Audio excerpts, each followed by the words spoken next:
251માં પ્રશ્નએ આપણે પહોંચી ગયા છીએ. નીચેનામાંથી કયું કાર્ય સંચાલનની દરેક સપાટીએ થતું નથી? Options here B provided. Options જોઈએ. અંકુશ છે, સંકલન છે, કર્મચારી વ્યવસ્થા છે અને દોરવણી. તો જો કર્મચારી વ્યવસ્થા અહીંયા સાચો જવાબ આવે ભાઈ. બરાબર. સંચાલનની દરેક સપાટીએ થતું કાર્ય આ નથી. અંકુશ સંચાલનની દરેક સપાટીએ હોય, સંકલન સંચાલનની દરેક સપાટીએ હોય, દોરવણી સંચાલનની દરેક સપાટીએ હોય, પણ કર્મચારી વ્યવસ્થા દરેક સપાટીએ હોતું નથી. વર્તમાન સમયમાં કોના દ્વારા કર્મચારીઓ મેળવી શકાય છે? તો ભાઈ વર્તમાન સમયમાં ઇન્ટરનેટનો ઉપયોગ કરીને ભાઈ ઇન્ટરનેટના ઉપયોગ દ્વારા શું મેળવી શકાય છે ભાઈ? કર્મચારીઓને મેળવી શકાય છે. બરાબર. ખાસ યાદ રાખજો ભાઈ, ઇન્ટરનેટનો ઉપયોગ કરીને કર્મચારી મેળવી શકાય છે.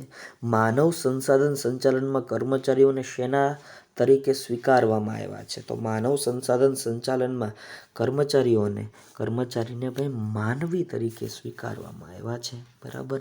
હ્યુમન્સ કહેવામાં આવે છે. યોગ્ય કર્મચારી વ્યવસ્થાને કારણે એકમની દરેક પ્રવૃત્તિઓ કેવી બને છે? તો ગતિશીલ બને છે ભાઈ, સ્પીડમાં કામ થાય. બરાબર. ગતિશીલ બને છે. યોગ્ય કર્મચારી વ્યવસ્થાના કારણે એકમની દરેક પ્રવૃત્તિઓ કેવી બનતી હોય? ગતિશીલ બને છે. આવેલી અરજીઓની ચકાસણી કરી યોગ્ય ઉમેદવારની નિમણૂક કરવી એટલે શું? તો એટલે ભાઈ પસંદગી. બરાબર. ચોઇસ ફિલિંગ, પસંદગી ભાઈ. અસરકારક ભરતી માટેની કઈ શ્રેષ્ઠ પદ્ધતિ છે? તો ભાઈ તમે જાણો છો એ પ્રમાણે અસરકારક તમારે ભરતી કરવી હોય, બરાબર, અસરકારક ભરતી કરવી હોય તો એને માટેની શ્રેષ્ઠ પદ્ધતિ એટલે જાહેરાત દ્વારા. શેના દ્વારા ભાઈ? જાહેરાત દ્વારા. બિન સંચાલકીય કર્મચારીઓની પસંદગીની પ્રક્રિયા કેવી હોય છે? હવે બિન સંચાલકીય કર્મચારી છે એમાં બહુ વધારે માથાકૂટ હોતી નથી. બરાબર. તમારે પસંદગી જ કરવાની હોય છે. એટલે એમાં ટૂંકી અને સરળ આ સાચો જવાબ બને છે. ટૂંકી અને સરળ સાચો જવાબ બને છે. કેવા પ્રકારના કર્મચારીઓ મેળવવા માટે દ્વાર ઉપર ભરતી ગણાય છે? તો ભાઈ રોજમદાર. બરાબર. કેવા? રોજમદાર કર્મચારીઓ મેળવવા માટે દ્વાર ઉપર ભરતી કરવામાં આવતી હોય છે. વિકાસ કાર્યક્રમોમાં ભાવિ કારકિર્દી ઉપરાંત અન્ય કઈ બાબત કેન્દ્ર સ્થાને છે? તો ભાવિ કારકિર્દી ઉપરાંત સંભવિત પડકારો કેન્દ્ર સ્થાને છે ભાઈ. બરાબર. કેવા પડકારો ભાઈ? સંભવિત પડકારો. બરાબર. એ કેન્દ્ર સ્થાને છે. તાલીમ દ્વારા ઉત્પાદન અને ઉત્પાદકતા વધવાથી શું થાય? તો તાલીમ દ્વારા ઉત્પાદન અને ઉત્પાદકતા વધવાથી શું થતું હોય છે? વસ્તુની પડતર ઘટે છે. વસ્તુની પડતરમાં શું ફેરફાર થાય છે? તો વસ્તુની પડતર ઘટે છે ભાઈ. બરાબર. યાદ રાખજો, વસ્તુની પડતર શું થાય છે? ઘટે છે. ઉમેદવારની પસંદગી માટે પસંદગી સમિતિની રચનાનો મુખ્ય હેતુ કયો છે? તો ઉમેદવારની જે પસંદગી થાય ને, બરાબર, એમાં પસંદગી સમિતિની રચનાનો મુખ્ય હેતુ શું હોય? તો કોઈ પણ પ્રકારના પૂર્વગ્રહ રહિત મૂલ્યાંકન થાય. બરાબર. કોઈ પણ પ્રકારના પૂર્વગ્રહ રહિત મૂલ્યાંકન થાય એના માટે પસંદગી સમિતિની રચના કરવામાં આવતી હોય છે. બરાબર. ખાસ યાદ રાખજો, પસંદગી સમિતિની રચના શું કામ થાય? ઉમેદવારોની વિવિધ કસોટીઓ લેતી વખતે નીચેના પૈકી કઈ બાબત ધ્યાનમાં લેવામાં આવતી નથી? જોઈએ. માનસિક ક્ષમતા, ચપળતા, અભિરુચિ, બાહ્ય વ્યક્તિત્વ. તો જો ધ્યાન રાખો ભાઈ કે ક્ષમતાને ધ્યાનમાં લેવાય, ચપળતાને ધ્યાનમાં લેવાય, અભિરુચિને ધ્યાનમાં લેવાય, પણ બાહ્ય વ્યક્તિત્વ સાથે કાંઈ લેના દેના છે નહીં. બાહ્ય વ્યક્તિત્વને ધ્યાનમાં લેવામાં આવતું નથી. વિકાસ કાર્યક્રમો સંચાલનની કઈ સપાટીએ જોવા મળે છે? તો ભાઈ વિકાસ કાર્યક્રમો સંચાલનની ઉચ્ચ સપાટીએ અને મધ્ય સપાટીએ જોવા મળે છે. સંચાલનની નવીન સમસ્યાઓ અને પ્રશ્નોના ઝડપી અને સફળ ઉકેલ માટે કયો કાર્યક્રમ જરૂરી છે? તો એના માટે આવે છે ભાઈ વિકાસ કાર્યક્રમ, બરાબર. કર્મચારીઓના નવીન કાંઈ પણ પ્રશ્ન હોય, બરાબર, અથવા તો કોઈ પણ નવીન ઝડપી સમસ્યાઓનો નિકાલ કરવા માટે કોઈ પણ આવા પ્રશ્નો આવ્યા હોય તો એને ઝડપી અને સફળ રીતે ઉકેલ લાવવા માટે કયો કાર્યક્રમ? વિકાસ કાર્યક્રમનો આવે અમલ, બરાબર. કાર્યક્રમ નથી, સંશોધન નથી, હેતુલક્ષી નથી. તાલીમ નહીં, સંશોધન નહીં અને હેતુલક્ષી નહીં, પણ વિકાસ કાર્યક્રમનો ઉપયોગ થાય. તાલીમના ખર્ચને ખર્ચ ન ગણતા શું ગણવામાં આવે છે? તો ભાઈ ઇટ ઇઝ કોલ મૂડી રોકાણ, બરાબર. ઇટ ઇઝ કોલ શું કહેવાય ભાઈ? એને મૂડી રોકાણ કહેવાય. કેમ કે તાલીમ ખર્ચાળ છે, પરંતુ એની ગેરહાજરી વધારે ખર્ચાળ છે. એટલે તાલીમના ખર્ચને ખર્ચ ન ગણતા શું ગણવામાં આવે છે? મૂડી રોકાણ ગણવામાં આવે છે. ઉમેદવારોને આવકાર અને પ્રાથમિક મુલાકાતનો મુખ્ય હેતુ કયો છે? તો અયોગ્ય ઉમેદવારને અરજી કરતો રોકવાનો. અયોગ્ય ઉમેદવાર હોય એને અરજી કરતો રોકવાનો, અટકાવી દેવા માટેનો આ પ્રાથમિક મુલાકાતનો મુખ્ય હેતુ હોય છે. પછી પાછળથી ડખા ન થાય. એમ તો દેશીમાં કહીએ ને તો પાછળથી ડખા ન થાય ને, એટલા માટે ભાઈ આવું હોય.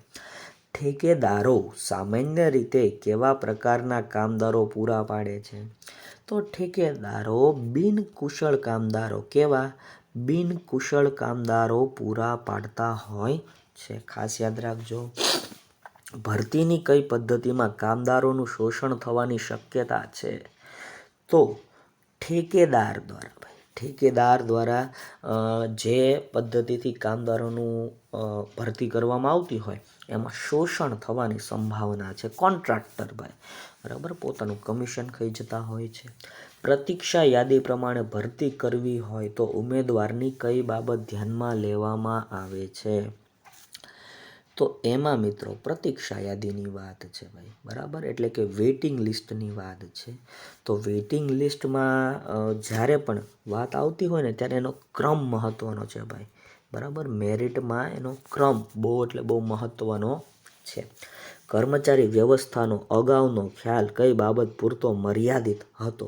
તો મિત્રો આમાં આવે ભરતી કરવી ભાઈ, બરાબર. શું કરવાની વાત છે? ભરતી કરવાની વાત છે. માનવ સંસાધન સંચાલનમાં નીચેના પૈકી કોનો સમાવેશ થાય છે? જોઈએ ઓપ્શન. કર્મચારીની ભરતી, કર્મચારીનો વિકાસ, કર્મચારીની બઢતી, કર્મચારીની બદલી. કર્મચારીનો વિકાસ ભાઈ. માનવ સંસાધન સંચાલનમાં કર્મચારીના વિકાસનો સમાવેશ થાય છે. આયોજન માનવ શરીરમાં મગજ જેવું સ્થાન ધરાવે છે. તો કર્મચારીઓ વ્યવસ્થા તંત્રમાં માનવ શરીરના કયા અંગ જેવું સ્થાન ધરાવે છે ભાઈ? હાથ પગ સમાન છે. શું છે ભાઈ? એ હાથ પગ સમાન છે. જવાબ શું આવશે? હાથ પગ આવશે. આગળ વધીએ. ધંધાકીય એકમની સફળતાનો આધાર કર્મચારીની કઈ બાબત ઉપર રહેલો છે? તો મિત્રો અહીંયા તમારે યાદ રાખવાનું છે કામ કરવાની શક્તિ અને વૃત્તિ, આ બંને ઉપર રહેલો છે. ધંધાકીય એકમની સફળતાનો આધાર કર્મચારીઓની કઈ બાબત ઉપર રહેલો છે? કામ કરવાની શક્તિ અને વૃત્તિ, આ બંને ઉપર રહેલો છે. પસંદગીની પ્રક્રિયાનો પ્રથમ તબક્કો કયો છે? તો આવકાર અને પ્રાથમિક મુલાકાત, બરાબર. આવકાર અને પ્રાથમિક મુલાકાત, બરાબર. આ ખાસ યાદ રાખજો. આવકાર અને પ્રાથમિક મુલાકાત ભાઈ, એની અહીંયા તમને વાત કરેલી જોવા મળે છે. આગળ વધીએ. ઉચ્ચ સંચાલકો અને વિભાગીય અધિકારીઓને આપવામાં આવતું સૈદ્ધાંતિક અને પ્રાયોગિક જ્ઞાન એટલે શું? એટલે વિકાસ ભાઈ. ઉચ્ચ સંચાલકો આવે એટલે ખાસ યાદ રાખવાનું વિકાસ, બરાબર. વિકાસ. કર્મચારીઓને તેમના કાર્યના સંદર્ભમાં આપવામાં આવતું સૈદ્ધાંતિક અને પ્રાયોગિક જ્ઞાન એટલે તાલીમ, બરાબર. કર્મચારી આવે એટલે તાલીમ. આમ યાદ રાખતું જવાનું કે ભાઈ જ્યારે સંચાલકો આવે, બરાબર, ત્યારે વિકાસ આવે. કર્મચારીઓ આવે ત્યારે તાલીમ આવે. ઉમેદવારની કાર્ય પ્રત્યેની અભિરુચિ કે રસ જાણવા માટે કઈ કસોટી લેવાય છે ભાઈ? તો સ્વાભાવિક છે, નામમાં જ તમારા પ્રશ્નમાં જ જવાબ આવી ગયો. રસ જાણવાની વાત છે તો રુચિ, અભિરુચિ, બરાબર. અભિરુચિ કસોટી લેવામાં આવે છે. આવેલી અરજીઓની ચકાસણી કરી યોગ્ય ઉમેદવારની નિમણૂક કરવી એટલે શું? તો એટલે જ ભાઈ, એટલે જ પસંદગી. એટલે જ શું? પસંદગી. કર્મચારીઓ માત્ર ઉત્પાદનનું સાધન નથી, પરંતુ ધંધાકીય એકમની અમૂલ્યવાન એટલે કે મૂલ્યવાન, બરાબર, મૂલ્યવાન મિલકત છે ભાઈ, મૂલ્યવાન મિલકત છે. શાના કારણે કર્મચારી પગાર, હોદ્દો, સત્તા અને જવાબદારીમાં વધારો થાય છે? તો બઢતીના કારણે ભાઈ. શેના કારણે? બઢતીના કારણે કર્મચારીઓના પગાર, હોદ્દો, સત્તા અને જવાબદારીમાં શું થાય? વધારો થાય. યોગ્ય સમયે, યોગ્ય સંખ્યામાં, યોગ્ય જગ્યા માટે યોગ્ય લાયકાત ધરાવતી વ્યક્તિઓ મેળવવી, કેળવવી અને જાળવવીની પ્રક્રિયા એટલે 281માં ભરતી સાચો જવાબ આવે છે. શું જવાબ આવે ભાઈ? ભરતી સાચો જવાબ અહીં બને છે. ખાસ યાદ રાખજો. આગળ વધીએ.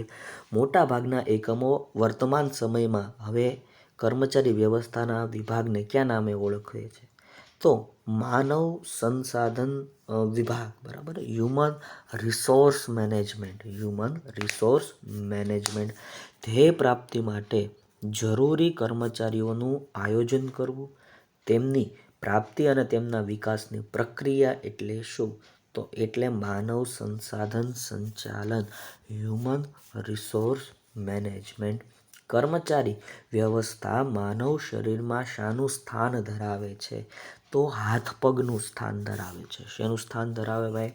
હાથ પગનું સ્થાન ધરાવે છે. ધંધાકીય એકમના ભવિષ્યના આધાર અને અન્ય પરિબળોની સરખામણી કોના ઉપર છે? તો એ મિત્રો આવે છે કર્મચારીઓ ઉપર. શેના ઉપર? કર્મચારીઓ ઉપર ભાઈ. કર્મચારી વિનાના ધંધાની પરિસ્થિતિ એ કોના વિનાના હાડપિંજર જેવી છે? તો એ મિત્રો સાચો જવાબ એમાં આવે છે આત્મા વગરના હાડપિંજર જેવી છે. બરાબર, આત્મા વગરના શેના જેવી છે? હાડપિંજર જેવી છે. કયું કાર્ય વ્યક્તિ વિકાસની પ્રક્રિયા છે? કયું કાર્ય વ્યક્તિ વિકાસની પ્રક્રિયા છે? તો કર્મચારી વ્યવસ્થા એ વ્યક્તિ વિકાસની પ્રક્રિયા છે. કર્મચારીઓની ભરતી, પસંદગી, તાલીમ, બઢતી અને નિવૃત્તિ પછીના કાર્યોનો સમાવેશ શેમાં થાય છે? તો મિત્રો એમાં થાય છે કર્મચારી વ્યવસ્થા ભાઈ. કર્મચારીઓની ભરતી, પસંદગી, તાલીમ, બઢતી અને નિવૃત્તિ પછીના કાર્યોનો સમાવેશ એમાં થાય? કર્મચારી વ્યવસ્થામાં થતો હોય છે. કર્મચારી વ્યવસ્થા એ સંચાલનનું કેવું પ્રકારનું કાર્ય છે ભાઈ? કેવા પ્રકારનું કાર્ય છે? તો સંચાલકીય કાર્ય છે. કેવું કાર્ય છે ભાઈ?